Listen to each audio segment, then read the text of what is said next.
নবীজি সাল্লাল্লাহু আলাইহি ওয়াসাল্লাম যে রাতে জন্মগ্রহণ করবেন, আল্লাহ তাআলা মিসরার রাজপ্রাসাদের মধ্যে কম্পন সৃষ্টি করে দিলেন। সুবহানাল্লাহ বলেন। কিসরা ওই সময় সুপার পাওয়ার, এই সুপার পাওয়ারের রাজ দরবারে যত বিল্ডিং ছিল এই সমস্ত বিল্ডিং এ আল্লাহ তাআলা কম্পন সৃষ্টি করে দিলেন। সুবহানাল্লাহ। দ্বিতীয় নাম্বার, শুধু কম্পন সৃষ্টি করেন নাই, বরং এই কম্পনের কারণে কিসরার রাজপ্রাসাদের 14টা গম্বুজ ধসে পড়েছিল। সুবহানাল্লাহ। তিন নাম্বার, পারস্যে 1000 বছর ধরে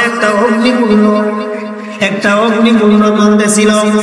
এই 1000 বছরের মধ্যে কোনদিন 1 সেকেন্ডের জন্য ওই অগ্নিকুণ্ড নিভে নাই। নবীজি যেই রাতে জন্মগ্রহণ করলেন ওই রাতে পারস্যের 1000 বছরের অগ্নিকুণ্ড নিভে গেল। সুবহানাল্লাহ। 4 নাম্বার, মদিনা ইসরার মধ্যে একটা বর্তমান ইরাকে একটা জলাশয় আছে, শাওয়া নামক জলাশয়। পৃথিবীর ইতিহাসে ওই জলাশয় কখনো শুকিয়ে যায় নাই। ওই রাতে হঠাৎ করে নবীজির আগমনের উপলক্ষে ওই জলাশয় শুকিয়ে গেল। সুবহানাল্লাহ। 5 নাম্বার, খ্রিস্টান ধর্মযাজক মুবিজান যার নাম, সে একটা স্বপ্নে দেখলো। স্বপ্নে কি দেখলো? কতগুলো উট কতগুলো ঘোড়াকে টেনে নিয়ে যায়, তাড়তে তাড়তে দজলা নদী পার করে নিয়ে চলে গেল। দজলার ওই পারে যে জনপদ আছে ওই জনপদের মধ্যে এই ঘোড়াগুলো ছড়িয়ে পড়ল। সুবহানাল্লাহ। এই 5টা ঘটনা এক রাতে ঘটে গেল। নবীজি সাল্লাল্লাহু আলাইহি ওয়াসাল্লাম যখন এই পৃথিবীতে আগমন করলেন, আগমন করার সময় নবীজির মা একটা নূর দেখতে পেলেন, একটা আলো দেখতে পেলেন। নবী সাল্লাল্লাহু আলাইহি ওয়াসাল্লাম এই আলোর মাধ্যমে নবীজির মা পূর্ব দিগন্ত থেকে পশ্চিম দিগন্ত পর্যন্ত এই আলোর মাধ্যমে আলোকিত হয়ে গেল। সুবহানাল্লাহ। তাহলে এই আলোর মাধ্যমে পূর্ব, আলহামদুলিল্লাহ, আল্লাহ সুবহানাহু ওয়া তাআলার বহু শুকরিয়া। যে মহান মালিক আমাদেরকে অত্যন্ত দয়া করে মায়া করে মহাব্বত করে ভালোবেসে জুমার নামাজ আদায় করার জন্য মসজিদে আসার তৌফিক দান করেছেন, সাথে সাথে দ্বীনি আলোচনা করার ও শোনার তৌফিক দান করেছেন। সকলে অন্তরের অন্তঃস্থল থেকে কালিমাতুশ শুকর আদায় করি আলহামদুলিল্লাহ। আলহামদুলিল্লাহ। এখন যে মাসটা চলে এই মাসের নাম হলো রবিউল আউয়াল মাস। রবিউল আউয়াল মাস, এই মাসটা অন্যান্য মাসের তুলনায় শ্রেষ্ঠ একটা মাসের অন্তর্ভুক্ত। কেন? এই মাসেই নবী সাল্লাল্লাহু আলাইহি ওয়াসাল্লাম এই দুনিয়াতে আল্লাহ পাক পাঠিয়েছিলেন, এই দুনিয়াতে এসেছিলেন। নবীজির সম্মানে এই মাসের সম্মান অনেক বেশি। ইনশাআল্লাহ আমরা আজকে আলোচনা করব নবী সাল্লাল্লাহু আলাইহি ওয়াসাল্লামের জীবনী সম্পর্কে। যেই রাসূল সাল্লাল্লাহু আলাইহি ওয়াসাল্লামকে পৃথিবীতে আল্লাহ তাআলা পাঠালেন, এই নবীর মাধ্যমে আমরা কুরআন পেয়েছি, এই নবীর মাধ্যমে আমরা আল্লাহকে পেয়েছি। তো সেই নবীজির জীবনী আমাদের জানার দরকার আছে না নাই? নবীজির জীবনী আমরা আজকে জানি না, নবীজির জীবনী আমরা শিখতেও চাই না। আসলে নবীজি সারা জীবন কি করেছেন? তো ইনশাআল্লাহ আমরা নবী সাল্লাল্লাহু আলাইহি ওয়াসাল্লামের জীবনী সম্পর্কে আলোচনা করব। আল্লাহ পাক রব্বুল আলামিন আমাদেরকে অনেক নিয়ামত দান করেছেন। তার মধ্য থেকে একটা নিয়ামত হলো শেষ নবী আমাদেরকে দান করেছেন। সুবহানাল্লাহ।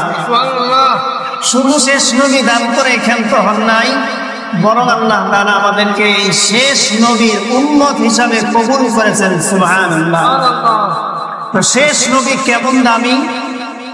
সাইয়্যিদুল আম্বিয়া, সমস্ত আম্বিয়ায়ে কেরাম থেকে আমাদের নবী দামি, এই কথার মধ্যে কোনো সন্দেহ নাই।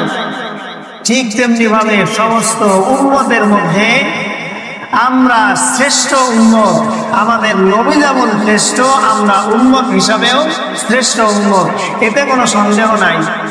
তাহলে আল্লাহ পাক রব্বুল আলামিন আমাদেরকে শ্রেষ্ঠ উম্মত হিসাবে কবুল করেছেন। শ্রেষ্ঠ নবীর শ্রেষ্ঠ উম্মত হলাম আমরা, আজকে শ্রেষ্ঠ নবীর শ্রেষ্ঠ উম্মত আমরা। আল্লাহ পাক রব্বুল আলামিন আমাদেরকে শ্রেষ্ঠ হিসাবে এই দুনিয়াতে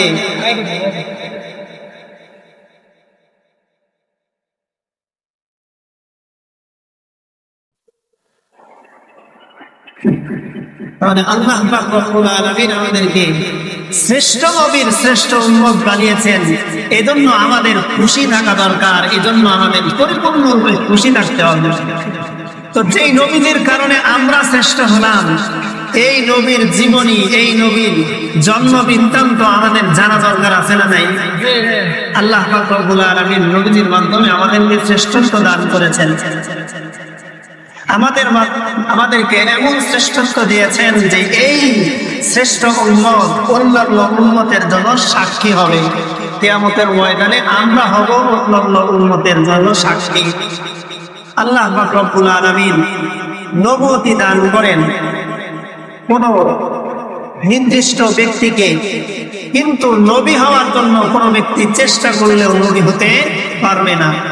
আল্লাহ পাক বলেন, আল্লাহু আ'লামু হাইসু ইয়াজআলু রিসালাতা, আল্লাহ পাক রব্বুল আলামিন জানেন কোন ব্যক্তিকে আল্লাহ তাআলা নবুয়ত দান করবেন, এটা আল্লাহ রব্বুল আলামিন সব থেকে ভালো জানেন। সুতরাং দুনিয়ার কোন ব্যক্তি চেষ্টা মেহনতার মুজাহাদার মাধ্যমে নবী হতে পারবে না। নবী হওয়ার জন্য একমাত্র যিনি আল্লাহ তাআলাই নিযুক্ত করেন। সুবহানাল্লাহ। তাহলে নবী একমাত্র আল্লাহ তাআলাই নিযুক্ত করেন। এমন নবী আল্লাহ পাক রব্বুল আলামিন আমাদেরকে দিয়েছেন। নেহি দো জাহান মে মিসালে মুহাম্মদ, জামালে খুদা হে কমালে মুহাম্মদ, নজর সে গুলাম को मौला बना दे, नजर से गुलाम को मौला बना दे, एक अदना कमाले मुहम्मद, एक अदना कमाले मुहम्मद, मुहम्मद न होते तो कुछ भी न होते, मुहम्मद न होते तो कुछ भी न होते, मुहम्मद न होते तो कुछ भी न होते, नूरे दो आलम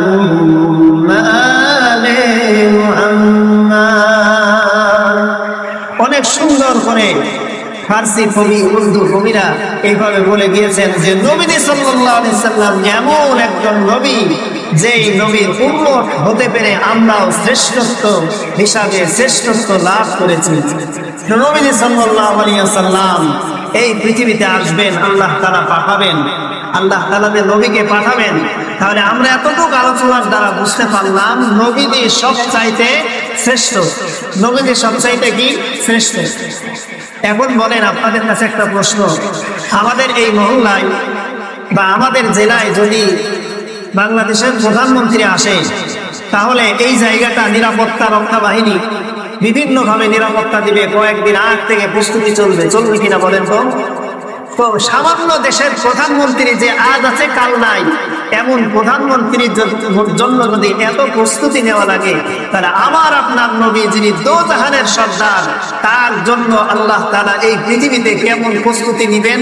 আল্লাহ যেহেতু পৃথিবীতে পাঠাবেন, এজন্য প্রস্তুতি স্বরূপ আল্লাহ তাআলা নবীজির জন্মের 40 থেকে 50 দিন আগে একটা ঘটনা ঘটিয়েছিলেন।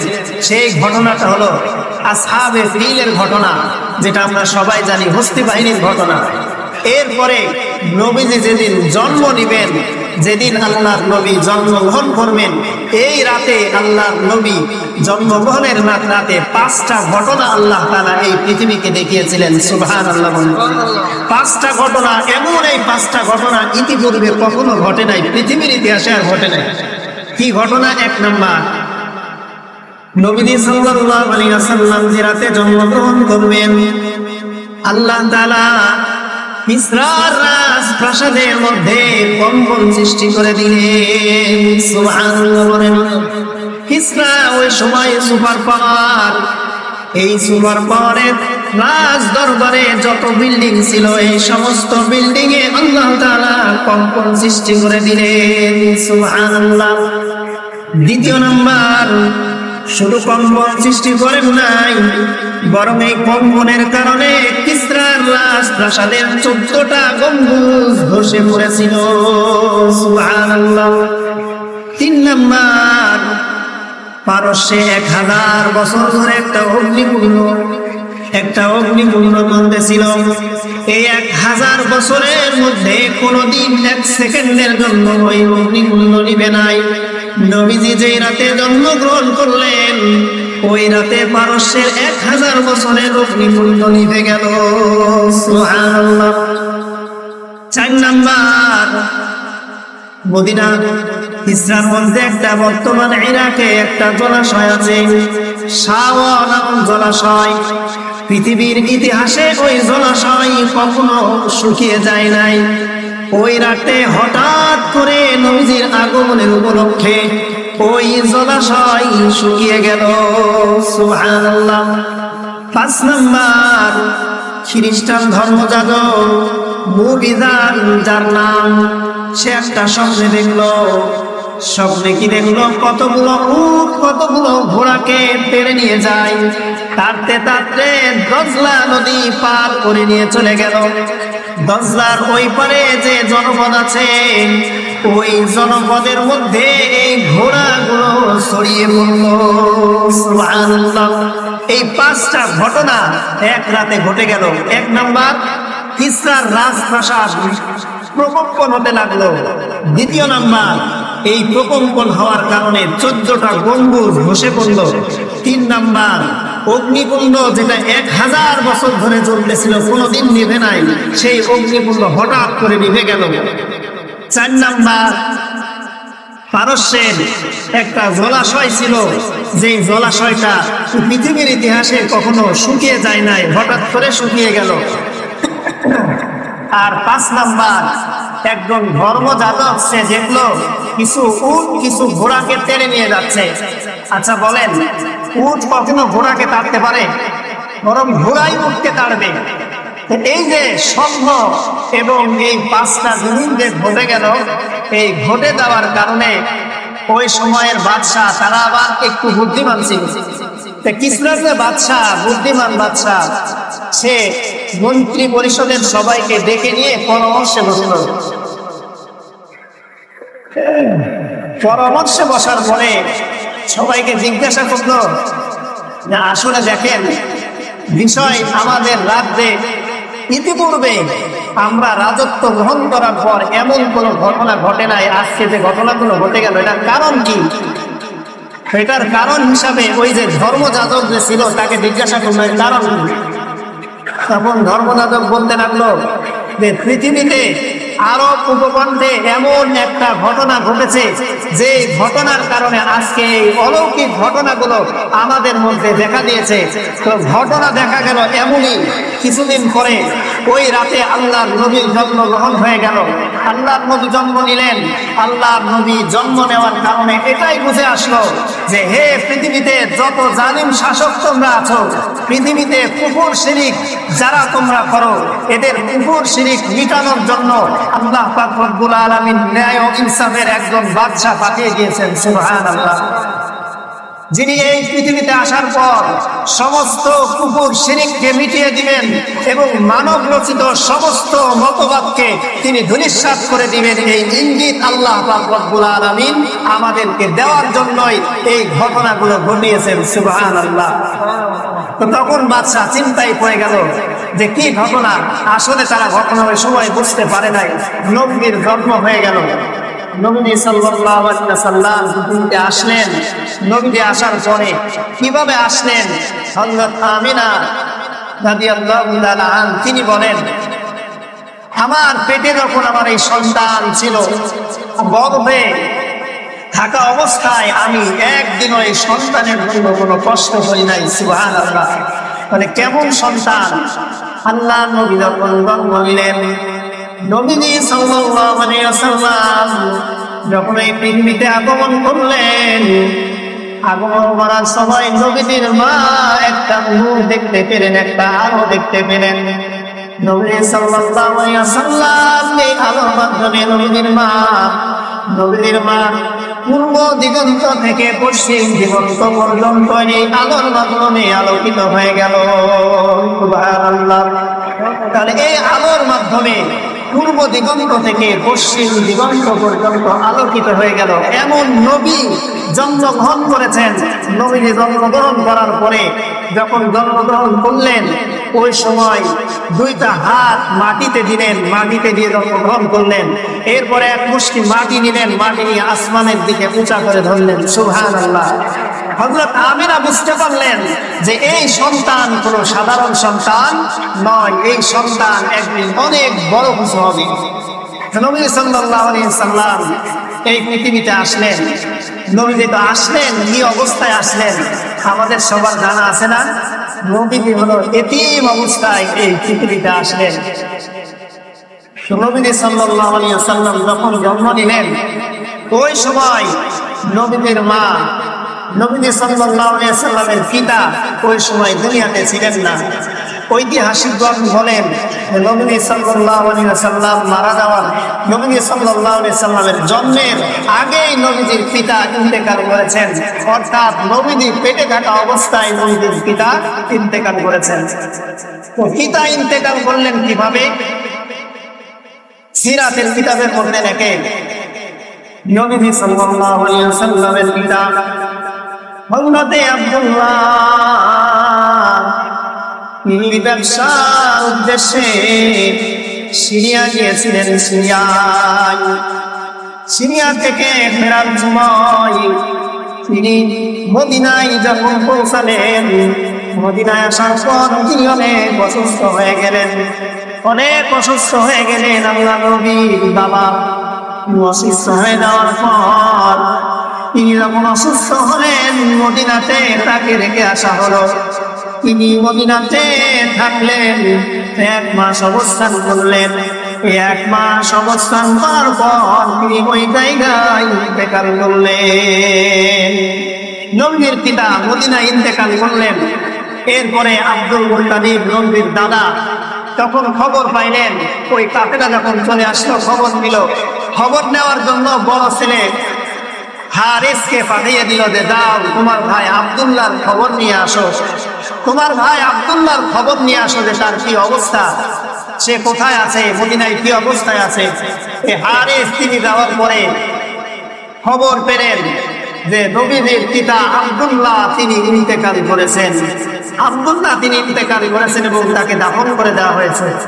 এই একটা মত পাওয়া যায়। দ্বিতীয় আর একটা মত পাওয়া যায়, নবী সাল্লাল্লাহু আলাইহি ওয়াসাল্লামের দাদা তার পিতাকে খেজুর আনার জন্য মদিনায় পাঠিয়েছিলেন। খেজুর আনতে গিয়ে মদিনা থেকে আর ফিরে আসেন নাই, মদিনাতেই ইন্তেকাল করেন এবং মদিনায় তাকে দাফন করা হয়। এই হলো নবীর জীবন। কেমন একটা জীবন! এতিম অবস্থায় এই পৃথিবীতে আল্লাহ তাআলা পাঠিয়েছেন। আল্লাহ পাক রব্বুল আলামিন এই পৃথিবীর কোন মানুষ যাতে এই কথা বলতে না পারে যে নবীদের তো পিতামাতা সবাই ছিল, নবীজি পিতা হারানোর দুঃখটা কিভাবে বুঝবে, নবীজি মাতা হারানোর দুঃখ কিভাবে বুঝবে, কোন উম্মত যাতে এই কথা না বলতে পারে, এজন্য আল্লাহ পাক রব্বুল আলামিন নবীর পিতাকে, নবীজি দুনিয়ার আসার আগেই পিতাকে উঠিয়ে নিয়েছেন। নবীজি সাল্লাল্লাহু আলাইহি ওয়াসাল্লাম ইয়েতিম অবস্থায় জন্মগ্রহণ করলেন। আল্লাহ তাআলা এটাই কুরআনুল কারীমের মধ্যে জানালেন। আল্লাহ পাক বলেন, আল্লাহ তোমাকে এতিম অবস্থায় পেয়েছেন।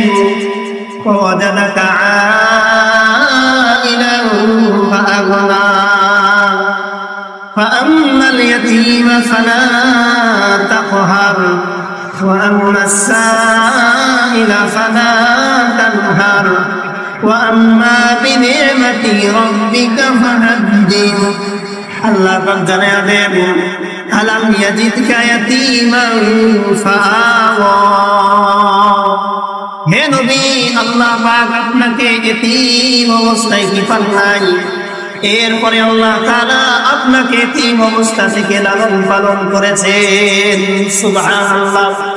সুতরাং ফাআম্মাল ইয়াতীমা ফালা তাকহার, সুতরাং তোমরা কোনো এতিমকে তোমরা কষ্ট দিও না, কোনো এতিমকে তোমরা কষ্ট দিও না, কোনো এতিমকে তোমরা ধমক দিও না।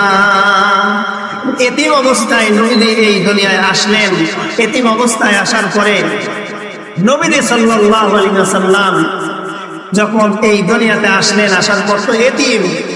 এখন আমাদের সমাজে এক ধরনের বিষয় দেখা যায়, সেটা হলো নবীজির জন্ম নিয়ে তারা জন্মদিন পালন করে। এরকম আছে না নাই বলেন তো?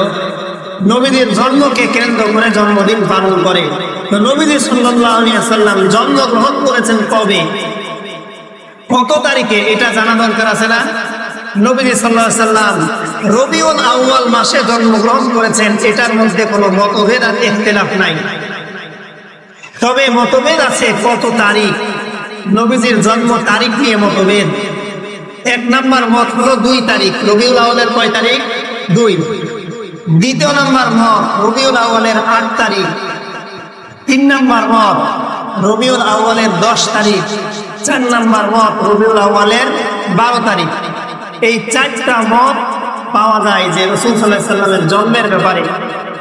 তো এখান থেকে 12 তারিখের মত যেটা, এটা আমাদের ভিতরে অনেক প্রসিদ্ধ মত, কিন্তু এই মতটা বিশুদ্ধ না। এই মতটা কি না? বিশুদ্ধ না। প্রসিদ্ধ কিন্তু বিশুদ্ধ না। বিশুদ্ধ হলো 8 রবিউল আউয়াল, নবী সাল্লাল্লাহু আলাইহি ওয়াসাল্লামের জন্ম। নবীদের জন্ম হলো 8 রবিউল আউয়াল, এটা বিশুদ্ধ মত। তবে প্রসিদ্ধ হলো 12 রবিউল আউয়াল।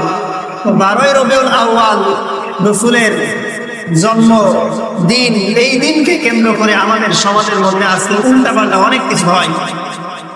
এদের একটা পোস্টার দেখলাম কিছুদিন আগে, আমাদের যে খেলা গেল বিশ্বকাপ ফুটবল যে গেল, এই ফুটবলের সময় আর্জেন্টিনার যারা করে এদের ছবি দিয়ে বিভিন্ন ফেস্টুন টানানো হলো না?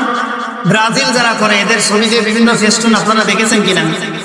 এখন আমরা দেখলাম এই নবী সাল্লাল্লাহু আলাইহি সাল্লামের ঈদে মিলাদুন নবীকে কেন্দ্র করে এরকম ছবি দিয়ে অমুক 10-12 জনের ছবি দিয়ে, এরপরে ওখানে ঈদে মিলাদুন নবীর অভিনন্দন, ঈদে মিলাদুন নবীর শুভেচ্ছা, এইটা দিয়ে ফেস্টুন আকারে সমাজের মধ্যে প্রচার করছে। আসলে দেখেন, নবীদের জন্মদিন 12 তারিখ, এটা তো প্রসিদ্ধ মত কিন্তু বিশুদ্ধ মত না। তবে মৃত্যুর তারিখ 12, এর ব্যাপারে কোনো সন্দেহ নাই। তাহলে নবীর জন্মদিনকে কেন্দ্র করে যারা আজকে খুশি উদযাপন করে, এরা আসলে নবীর জন্মদিনকে কেন্দ্র করে খুশি হয় না, বরং নবীর মৃত্যুকে কেন্দ্র করে খুশি হয়। আমাদের সমাজের মধ্যে আজকে বেদআত দিয়ে ভরে গিয়েছে। ইবাদত বন্দিকে আমরা যতটুকু করি না কেন, কিন্তু আমাদের ইবাদতের মধ্যে বেশিরভাগ ভেজাল ইবাদত। তাহলে এই সমস্ত কাজগুলো করা ইসলামে কখনো বৈধ ছিল না, কখনো ইসলাম বৈধ বলে না। এজন্য আমরা যতটুকু ইবাদত করি না কেন, এই ইবাদতটা যাতে আমাদের খালেস হয়, খাঁটি হয়, খাঁটি ইবাদত আমরা করার চেষ্টা করব। সুতরাং এই সমস্ত বিদআতি কর্মকাণ্ড থেকে আমরা আমাদের নিজেদেরকে বিরত রাখার চেষ্টা করব তো ইনশাআল্লাহ। এখন নবী সাল্লাল্লাহু আলাইহি ওয়াসাল্লাম এতিম অবস্থায় এই দুনিয়াতে যে আসলেন, তো সর্বপ্রথম নবীজি জন্মের পরে দুধ পান করলেন। তো দুধ পান করানোর জন্য আরবের প্রসিদ্ধ একটা বিষয় ছিল, আরবের কোন সন্তান যদি জন্মগ্রহণ করত তাহলে পাশের কোনো গ্রামে সেই সন্তানদেরকে দুধ পান করার জন্য পাঠিয়ে দেওয়া হতো, এবং যারা যেই মহিলা দুধ পান করাতো তাকে কিছু উপহার উপঢৌকন দেওয়া হতো। কেন দেওয়া হতো? কারণ আরব ওই সময় সবাই আরবে আসার কারণে আরবের ভাষাটা বিশুদ্ধ ছিল না, এবং আরবের মক্কার পরিবেশটা এত সুন্দর ছিল না, শহরের পরিবেশ। এজন্য গ্রামে ছেলেদেরকে সন্তানদেরকে পাঠিয়ে দিত, যাতে করে গ্রামে যাওয়ার পর ওই সন্তানের শারীরিক গঠন এবং মুখের ভাষা যাতে শুদ্ধ হয়।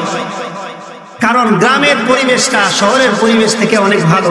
দেখেন তো গ্রামের কয়জন মানুষ আমরা আছি চশমা ব্যবহার করি? কয়জন আছে? পুরো গ্রামে খুঁজলে হয়তো মুরব্বী ছাড়া শহরে পাওয়া যাবে না। কিন্তু আপনি শহরের দিকে যান, শহরের বাতাস, শহরের সব কিছু দূষিত হওয়ার কারণে শহরের মানুষের রোগবালা বেশি হয়, সন্তানদেরও রোগবালা বেশি হয়। শহরে বাড়ি 10 বছর 15 বছর বয়স চশমার পাওয়ার লাগে 100-200 পাওয়ার, কিন্তু গ্রামের মানুষ এটা কল্পনাও করতে পারে না। এজন্য নবীজি সাল্লাল্লাহু আলাইহি সাল্লামকে গ্রামে পাঠিয়ে দিলেন। পাঠিয়ে কেমনে দিলেন? হযরত হালিমা সাদিয়া রাদিয়াল্লাহু তাআলা আনহার নাম হয়তো আমরা সকলেই জানি। হযরত হালিমা তিনি তায়েফ থেকে রওনা করলেন, এক দল রওনা করলেন। হযরত হালিমা সাদিয়া তিনি এমন একটা গাধীর পিঠে রওনা দিলেন, যেই গাধীটা সবচাইতে দুর্বল। সবাই একসাথে রওনা দিল, কাফেলার সবাই আগে চলে গেল, কিন্তু হালিমার গাধা এত দুর্বল, এত দুর্বল, ওই গাধী সবার সাথে তাল মিলিয়ে চলতে পারল না। হালিমা সাদিয়া রাদিয়াল্লাহু তাআলা না আস্তে আস্তে গেলেন। তায়েফের অন্যান্য মহিলারা তারা আগে আগে চলে আসলেন, মক্কায় পৌঁছে গেলেন। মক্কায় পৌঁছায় এখন যে যার মতো সন্তানকে তো দুধ পান করানোর জন্য সবাই এসেছে। এখন সবাই চাইবে যে আমার হাদিয়া, আমার উপঢৌকনটা একটু বেশি হোক। এই জন্য যাদের ফ্যামিলি অনেক বড় লোক, ধনী ফ্যামিলির সন্তানদেরকে সবাই নিয়ে নিল। সবাই নিয়ে সবার হয়ে গেল, কিন্তু হালিমা আস্তে আস্তে পরে আসলেন। তিনি এসে দেখেন শুধুমাত্র একজন সন্তান বাকি আছে, তারপরেও এই সন্তানের বাবা নাই। তো যেই সন্তানের বাবা নাই, যেই সন্তান এতিম, এই সন্তান দুনিয়াতে লালন পালন হয়, লালিত পালিত হয় অনেক খারাপ অবস্থায়, তাদেরকে কেউ দাম দেয় না। বাবা যাদের থাকে না তাদের সমাজে তেমন মূল্যায়ন থাকে না।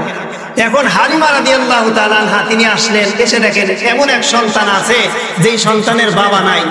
তো তিনি মনে করলেন যে এই সন্তান নিয়ে আমি তো বেশি হাদিয়া উপঢৌকন পাবো না, দাদা চাচা এরা আর কতটুকু দিবে। স্বামীর সাথে পরামর্শ করলেন।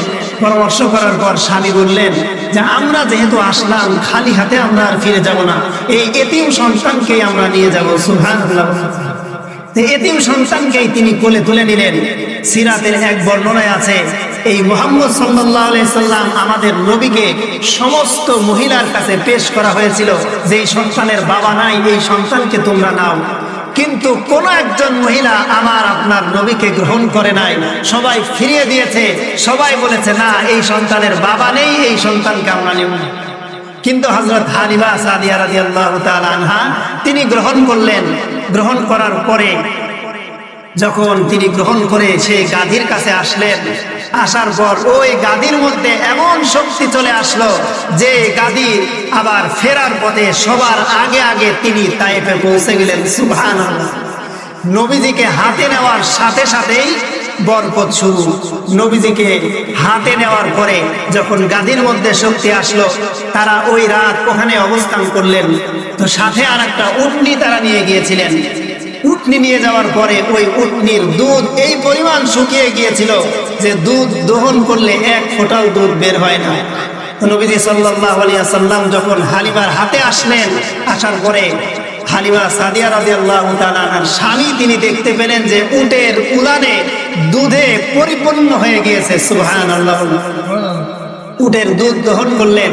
দহন করার পরে এই রাতে তারা পরিবারের সদস্য আরো 3 জন ছিল, সবাই এই উটের দুধ পেট পুরে খাইলেন। হালিমার বক্তব্য, তিনি বলেন যে ইতিপূর্বে কবে আমরা যে রাতে পেট পুরে আহার করেছি এই কথা আমাদের মনে পড়ে না। সুবহানাল্লাহ। কতদিন আগে যে পেট পুরে খেয়েছি এই কথা আমাদের মনে পড়ে না। আজকে আমরা পেট পুরে আহার করতে পারলাম, খাইতে পারলাম। তো নবী সাল্লাল্লাহু আলাইহি সাল্লামের বরকত শুরু হয়ে গেল। হালিমা সাদিয়া রাদিয়াল্লাহু তাআলা আনহা তিনি মক্কা থেকে তায়েফে গমন করলেন, তায়েফের দিকে রওনা দিলেন। ওই কাফেলা, যেই কাফেলার সাথে হালিমা তিনি এসেছিলেন, ওই কাফেলা তায়েফে পৌঁছানোর আগে আগেই হালিমা তায়েফে পৌঁছে গেলেন। সুবহানাল্লাহ। এরপরে বাড়িতে বকরি ছিল, এই বকরিরও দুধ শুকিয়ে গিয়েছিল। নবী সাল্লাল্লাহু আলাইহি ওয়াসাল্লাম বাড়িতে ঢোকার সাথে সাথে ওই বকরির দুধ পূর্ণ হয়ে গেল। সুবহানাল্লাহ। এরপরে তায়েফের লোকজন বলতে লাগলো, তাদের রাখালদেরকে বলতে লাগলো, তায়েফে ওই সময় দুর্ভিক্ষ চলে, রাখালদেরকে বলতে লাগলো, হালিমার ছাগল গরু আর উট যেখানে চরে, তোমরা তোমাদের উট এবং বকরিগুলো সেই মাঠে চড়াইবা, সেই মাঠে চড়াবা যাতে দুধ একটু বেশি হয়। আসলে দেখেন, মাঠের বরকত নাকি নবীজির বরকত? নবীজির বরকত, বরকত শুরু হয়ে গেল। এই অবস্থায় চলতে লাগলেন হালিমা সাদিয়া রাদিয়াল্লাহু তাআলা আনহা। তো কিছুদিন পরে নবীজি সাল্লাল্লাহু আলাইহি ওয়াসাল্লাম যখন হাঁটতে পারলেন, হাঁটা চলা শিখলেন, এই সময় বাড়ির পাশে এক জায়গায় নবীজি সাল্লাল্লাহু আলাইহি ওয়াসাল্লামের দুধ ভাই নবীজিকে নিয়ে গেলেন। যাওয়ার পরে মাঠে ছাগল চড়ানোর জন্য নিয়ে গেলেন। তো এরপরে হঠাৎ দুইজন সাদা পোশাকধারী মানুষ নবীজির কাছে আসলো। আসার পর নবীজি সাল্লাল্লাহু আলাইহি ওয়াসাল্লামের বুক চিরে ফেললেন। বুক চিরে ফেলা এই দেখার সাথে সাথে দুধ ভাই যে ছিল দৌড়ায় বাড়িতে চলে এসে মা আর বাবাকে বলল যে, ও মা, বাবা, আমার যে কুরাইশি ভাই আরেকজন আছে, দুধ ভাই আছে, ওই ভাইয়ের বুক কে যেন এসে চিরে ফেলেছে, আমার তো ভয় হয়, তাড়াতাড়ি চলেন। এই খবর যখন এই দুইজন পেল, পাওয়ার পর দ্রুত চলে গেলেন। দ্রুত যাওয়ার পরে দেখে নবীজি সাল্লাল্লাহু আলাইহি সাল্লাম দাঁড়ানো। তো নবীজির চেহারার মধ্যে কেমন যেন ভীতি, কেমন যেন ভয় শুরু হয়ে গিয়েছে। এইটা দেখলে তো বোঝা যায় একটা মানুষ ভীত সন্ত্রস্ত বা একটা মানুষ চিন্তিত, তার চেহারার মধ্যে কিন্তু কিছু ফুটে ওঠে। তো এটা হালিমা দেখার পরে জিজ্ঞাসা করলেন, বাবা, তোমার কি হয়েছে? নবীজি বললেন যে, আমাকে দুইজন সাদা পোশাকধারী মানুষ আসলো, আমার বুক চিরে ফেললো, বুকের মধ্যে কি যেন বের করলো, আবার ওই জিনিসগুলো বুকের মধ্যে ঢুকাই দিল। সুবহানাল্লাহ। তো এই যে অবস্থা হালিমা দেখলেন, দেখার পর চিন্তিত হয়ে গেলেন যে এই সন্তানের কোনো জিনে ধরলো কিনা, জিনে পাইলো কিনা। তাহলে আমরা যেহেতু দুধ পান করানোর সময় প্রায় শেষ, এজন্য আমরা এই সন্তানকে তার বাবার কাছে ফিরিয়ে দিয়ে আসি, মায়ের কাছে ফিরিয়ে দিয়ে আসি, গোত্রে ফিরিয়ে দিয়ে আসি। তো রাসূলুল্লাহ সাল্লাল্লাহু আলাইহি ওয়াসাল্লাম এই যে বক্ষ বিদীর্ণ করলেন, সিনাটা চিরে ফেললেন, এই কথার উপরে বিজ্ঞানীরা রিসার্চ করে করে আজকে ওপেন হার্ট সার্জারি আমাদের বাংলাদেশের মধ্যে বলেন সারা বিশ্বের মধ্যে এটা প্রচলন আছে না নাই? Open heart surgery. এই যে ওপেন হার্ট সার্জারি রাসূল সাল্লাল্লাহু আলাইহি ওয়াসাল্লামের বক্ষ বিদীর্ণ করা থেকেই বিজ্ঞানীরা গ্রহণ করেছে। সুতরাং নবীজি সাল্লাল্লাহু আলাইহি ওয়াসাল্লামের বরকত হালিমা যেমন পেয়েছিলেন, নবীজির বরকত আমরা যেমন পাচ্ছি, কিয়ামত পর্যন্ত যত উম্মত আসবে সমস্ত উম্মত নবীজির বরকত পাবে। সুবহানাল্লাহ। নবীজি সাল্লাল্লাহু আলাইহি ওয়াসাল্লামকে ফিরিয়ে নিয়ে গেলেন মক্কায়। হালিমা তিনি মা আমিনার কাছে বললেন যে, তোমার সন্তানকে গ্রহণ করো, তোমার সন্তানকে গ্রহণ করে আমাদেরকে মুক্ত করে দাও। তো হালিমা এই কথা শুনে আমিনা রাদিয়াল্লাহু তাআলা আনহা বললেন যে, কি ব্যাপার, এই সন্তান যেদিন থেকে তোমাদের কাছে গিয়েছে সেদিন থেকেই তো তোমাদের বরকত শুরু হয়েছে, ফিরিয়ে দিবে কেন? তখন এই বিস্তারিত ঘটনা আমিনাকে শোনানো হলো। শোনানোর পর আমিনা তিনি বললেন যে, আল্লাহর কসম করে বলি, আমার এই সন্তান এমন এক সন্তান, যেই সন্তানকে কোনোদিন কোনো হিংসুক এই সন্তানের ক্ষতি করতে পারবে না, যেই সন্তানকে কোনোদিন কোনো জিন এই সন্তানের ক্ষতি করতে পারবে না। এই সন্তান এমন এক সন্তান হবে যার পিছনে সমগ্র পৃথিবী একদিন ঘুরবে। সুবহানাল্লাহ। দেখেন, এই নবী এমন এক নবী জন্মগ্রহণ করেছিলেন, আমার আপনার নবী, সেই নবীর উম্মত আমরা আজকে সেই নবীর উম্মত, যেই নবীকে এই পৃথিবীতে পাঠানো হয়েছিল শ্রেষ্ঠ নবী হিসাবে, যেই উম্মতকেও পাঠানো হয়েছে শ্রেষ্ঠ উম্মত হিসাবে। আজকে আমাদের মধ্যে শ্রেষ্ঠত্ব কোথায়? আজকে আমাদের মধ্যে শ্রেষ্ঠত্ব পাওয়া যায় না। আমরা সেই নবীর হুকুম মানি না, আমরা সেই নবীর কথা অনুযায়ী চলি না, আমরা আল্লাহ তাআলার হুকুমের আজকে গোলামি করি না, আমরা গোলামি করি আজকে আমাদের নফসের, আজকে আমাদের নফসের গোলামি আমরা করি, আমাদের মন যা চায় আমরা তাই করি। আজকে সমাজের মধ্যে কিন্তু এমন হয়ে গিয়েছে। আল্লাহ তাআলা নবীর সম্মান অনেক উঁচু করেছেন। নবী সাল্লাল্লাহু আলাইহি সাল্লামের ব্যাপারে সূরা আলাম নাসরে আল্লাহ তাআলা বলেন, ওয়ারাফা'না লাকা যিকরাক, আল্লাহ তাআলা বলেন, হে নবী, আমি আপনার জিকিরকে, আপনার আলোচনাকে সমুন্নত করে দিলাম। সুবহানাল্লাহ। এই পৃথিবীতে যত মানুষ আছে, যত জায়গা আছে, যেখানে মুসলমান আছে, সেই জায়গায় 5 ওয়াক্ত নামাজের আযান হয়। এই আযানের মধ্যেও আল্লাহ তাআলা নিজের নামের সাথে নবীর নামটাকেও যুক্ত করে দিলেন। সুবহানাল্লাহ। যেখানে আল্লাহ তাআলার নামের জিকির, সেই জায়গায় নবীজির নামের জিকির হয়। তাহলে এমন নবীর উম্মত হলাম আমরা। এই নবীর উম্মত হয়ে আমাদের কত সতর্ক থাকা দরকার।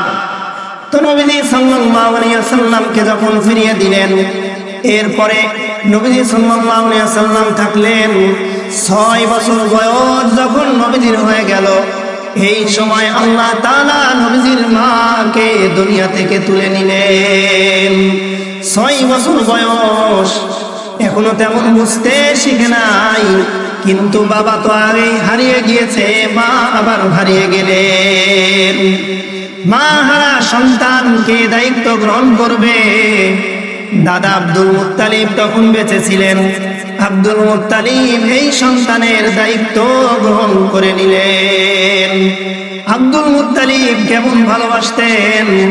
আব্দুল মুত্তালিবের জন্য কাবার চত্বরে একটা বিছানা করা হতো। এই বিছানার চারপাশে আব্দুল মুত্তালিবের সন্তানেরা এসে জমা হতো। কিন্তু নবীজি সাল্লাল্লাহু আলাইহি ওয়াসাল্লাম যখন আসতেন, দাদা আব্দুল মুত্তালিব তার নিজের বিছানার উপর তুলে নিতেন। সুবহানাল্লাহ। কিন্তু কোনদিন কোন সন্তান ওই বিছানার উপর বসার সাহস করতে পারত না। একদিন আরবে কিছু লোক আসলো, বনু মুদলাজ গোত্রের লোক। আসার পরে আব্দুল মুত্তালিবকে বলে, এই সন্তানটা তোমার কি হয়? আব্দুল মুত্তালিব বলেন, এই সন্তান আমার নাতি। ওই বনু মুদলাজ গোত্রের একজন বলতে লাগলো, এই সন্তানের পা আমি দেখে চিনে ফেলেছি। এই সন্তানের পার ওই যে মাকামে ইব্রাহিম, ইব্রাহিম নবীর পা, এই 2 পায়ের ছাপ একই রকম মনে হয়। সুবহানাল্লাহ। নবীজির দাদা দায়িত্ব গ্রহণ করলেন। নবীজির বয়স যখন 8 বছর হলো, ওই সময় নবীজির দাদা দুনিয়া থেকে ইন্তেকাল করলেন। এরপরে নবীজির দাদা ইন্তেকাল করার পর আবু তালেব নবীজির দায়িত্ব গ্রহণ করলেন। আব্দুল মুত্তালিব যখন মারা যাবেন, মারা যাওয়ার সময় সমস্ত সন্তানদেরকে এক জায়গায় ডাকলেন। ডাকার পর বললেন, এই সন্তানের দায়িত্ব কে গ্রহণ করতে পারবে? আব্দুল মুত্তালিব তার সমস্ত সন্তানদের মধ্যে আবু তালিবকে চয়েস করলেন, যে আবু তালিব, তুমি আমার এই নাতির দায়িত্ব গ্রহণ করবে। এই নাতির ওপর যদি কখনো কোনো শত্রুর আক্রমণ করতে চায়, তোমার সর্বস্ব দিয়ে হলেও তুমি এই আমার নাতিকে তুমি বিপদ থেকে হেফাজত করবে। সুবহানাল্লাহ। তাহলে একটা চিন্তা করেন, যেই নবী এই পৃথিবীর মধ্যে নবী হবেন, রাসূল হবেন, দোজাহানের সর্দার হবেন, 8 বছর বয়স যখন বাবা, দাদা, মা সবাই ইন্তেকাল করেছেন, সবাই মারা গিয়েছেন, কেউ দুনিয়াতে নাই। এমন এতিম নবীর এতিম উম্মত আমরা।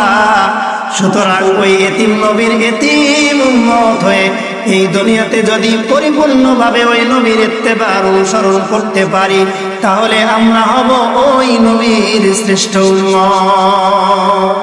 তাহলে শ্রেষ্ঠ উম্মত হওয়ার চেষ্টা আমরা করবো তো ইনশাআল্লাহ। তাহলে এতিম নবীর এতিম উম্মত। নবীজি সাল্লাল্লাহু আলাইহি ওয়াসাল্লাম একবার মদিনায় গেলেন। যাওয়ার পরে একটা কবরের পাশে বসে কাঁদতে লাগলেন, কাঁদতেই লাগলেন। সাহাবায়ে কেরাম জিজ্ঞাসা করলেন, ও নবী, আপনাকে কোনো দিন কোনো কবরের পাশে এমন করে কাঁদতে দেখি নাই। নবীজি বলেন, আরে এই কবর তো এমন একজনের কবর যেই মানুষের পেটে আমি ছিলাম, যেই মানুষ পেটে আমাকে ধারণ করেছিল, এই কবরটা হলো আমার মায়ের কবর। সুবহানাল্লাহ। তাহলে 8 বছর বয়সে দাদা মা বাবা সবাই হারিয়ে গেলেন। নবীজিকে কত পরীক্ষা আল্লাহ পাক করেছেন। সুতরাং এই শ্রেষ্ঠ নবীর শ্রেষ্ঠ উম্মত হওয়ার কারণে আমাদেরকে আল্লাহ পরীক্ষা করবেন। এই সমস্ত পরীক্ষায় আমি আপনি যদি পাশ করতে পারি, তাহলে আল্লাহ পাক রব্বুল আলামিন কিয়ামতের ময়দানে শ্রেষ্ঠ নবীর শ্রেষ্ঠ উম্মত হিসাবে আমাদেরকে তুলবেন। তাহলে শ্রেষ্ঠ নবীর শ্রেষ্ঠ উম্মত হতে আমরা তৈরি আছি তো? যদি আমরা তৈরি থাকি তাহলে নবীজি যা বলেছেন সেগুলো করতে হবে, আর নবীজি যা ছাড়তে বলেছেন সেগুলোকে ছাড়তে হবে। ওই যে স্বপ্নের কথা বলেছিলাম 5টা বিষয়, যেই বিষয় নবীজি যে রাতে জন্মগ্রহণ করেন সেই রাতে ওই কিসরার রাজপ্রাসাদ ধসে পড়া, প্রকম্পিত হওয়া, এই স্বপ্নগুলো দেখেছিলেন। এই স্বপ্নের বাস্তবায়ন হয়েছে 40তম বছরে নবীজি যখন নবুয়ত পেলেন। এই সময় নবীজি সাল্লাল্লাহু আলাইহি সাল্লাম দুনিয়াতে আসার পরে সমস্ত কুফর শিরককে নবীজি মিটিয়ে দিলেন। মানব রচিত সমস্ত মতবাদকে নবীজি সাল্লাল্লাহু আলাইহি সাল্লাম ধূলিসাৎ করে দিলেন। কিন্তু আজকে দেখেন, আমরা নবীর আদর্শ থেকে অনেক দূরে হওয়ার কারণে আজকে আমাদের মানব রচিত মতবাদকে মেনে নেওয়া লাগে। মানব রচিত মতবাদকে মেনে কুফরি শিরকের পক্ষে আমাদেরকে সাফাই গাওয়া লাগে। এজন্য আমরা যদি নবীর খাঁটি উম্মত হিসাবে কিয়ামতের ময়দানে উঠতে চাই, তাহলে আল্লাহর জমিনে আল্লাহর নবী যে জন্য এসেছেন পুরো কুফর শিরক মিটিয়ে দেওয়ার জন্য, আর সমস্ত মানব রচিত ধর্মকে, মানব রচিত মতবাদকে ধূলিসাৎ করার জন্য, আমাদের ওই মানব রচিত ধূলিসাৎ করে এই পৃথিবী থেকে আমরা যদি ওই আকাঙ্ক্ষা নিয়ে না যেতে পারি, তাহলে আমি কিন্তু শ্রেষ্ঠ নবীর শ্রেষ্ঠ উম্মত হব না। এজন্য শ্রেষ্ঠ নবীর শ্রেষ্ঠ উম্মত যদি হতে হয়, এই আল্লাহর জমিনে আল্লাহর দ্বীন কায়েম করা সহ সমস্ত ভালো কাজে আমার সহায়তা থাকতে হবে। আর যদি না থাকে তাহলে আমি কিন্তু নবীর উম্মত হতে পারবো না। চেষ্টা করব তো আমরা নিজেদেরকে সংশোধন করার, এবং নিজেদের সংশোধন করার সাথে সাথে যাতে আমরা আমাদের চেষ্টা প্রচেষ্টা থাকে আল্লাহর জমিনে আল্লাহর দ্বীন বাস্তবায়ন করার চেষ্টা করবো তো ইনশাআল্লাহ। আল্লাহ তাআলা আমাদের সবাইকে তৌফিক দান করেন। আমরা সকলেই বলি আমিন।